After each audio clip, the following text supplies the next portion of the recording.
আমরা যাদেরকে হারিয়েছি তাদের জন্য অনেক কষ্টে আমাদের বুকটা ফেটে যাচ্ছে।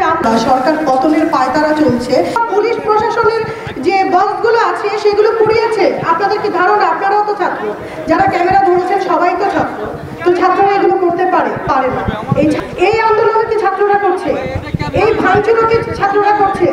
আমরা যাদেরকে হারিয়েছি তাদের জন্য অনেক কষ্টে আমাদের বুকটা ফেটে যাচ্ছে। আমরা অনেক দুঃখ প্রকাশ করছি, বা এই দুঃখ নিবারণ করার মতো নয়।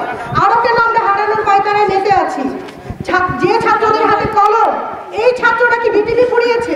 এই ছাত্ররা কি তাদের ভবিষ্যৎ কর্মসংস্থান, বিভিন্ন শিক্ষা প্রতিষ্ঠান, বিভিন্ন পুলিশ প্রশাসনের যে বসগুলো আছে সেগুলো পুড়িয়েছে? আপনাদের কি ধারণা? আপনারাও তো ছাত্র, যারা ক্যামেরা ধরেছেন সবাই তো ছাত্র, তো ছাত্ররা এগুলো করতে পারে না।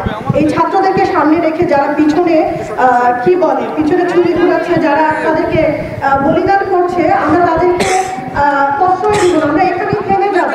আর সকল শিক্ষার্থীদের পরিবার পরিজন এবং অভিভাবকদেরকে বলবো, আপনাদের সন্তানদেরকে আপনারা এই পর্যন্ত এনেছেন অনেক কষ্টের পরে একটা সন্তান গ্র্যাজুয়েট করতে যায়।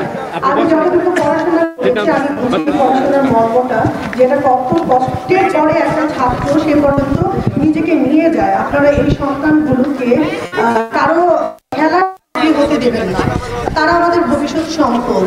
আমরা বলবো আমাদের এই যে সরকার বিরোধী আন্দোলন বা সরকার পতনের পায়তারা চলছে, এই পায়তারাকে আপনারা প্রশ্রয় দিবেন না। আজকে কি করছে? আজকে আমার বাসা হাতিরঝিলের কাছাকাছি, ওখানে আপনি দেখবেন যে ব্রেকের ট্রেনিং গুলো রাস্তা উঠিয়ে নিয়ে গেছে, অবাধে উঠাচ্ছে। এগুলোর অনেক রিলস ভিডিও আমরা দেখেছি। বিভিন্ন জায়গায় ওপেন পুলিশের গাড়ি ভাঙচুর হচ্ছে। আজকে এখানে একটা গন্ডগোল লাগলো, আমি কাকে ফোন দিব? প্রশাসনকে? আমি কি আমজনতাকে ফোন দিব যে আমাকে বাঁচান? তো আমাদেরকে বাঁচাবে কারা? এই রক্ষণকে আপনারা একজনের অপরাধে সবাইকে ভাগ করবেন না।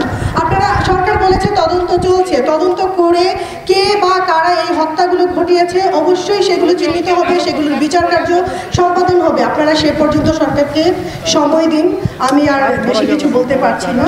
আমি বলবো যে দেশে শান্তি কামনা করছি, আর থাকতে পারছি না। কিছুদিন পরে কিন্তু আমরা কর্মসংস্থানে যেতে পারছি না, কাজ করতে পারছি না। করোনা থেকে উঠে আমরা এই যে এক মহামারীতে পড়েছি, সবাই মরবো একসাথে।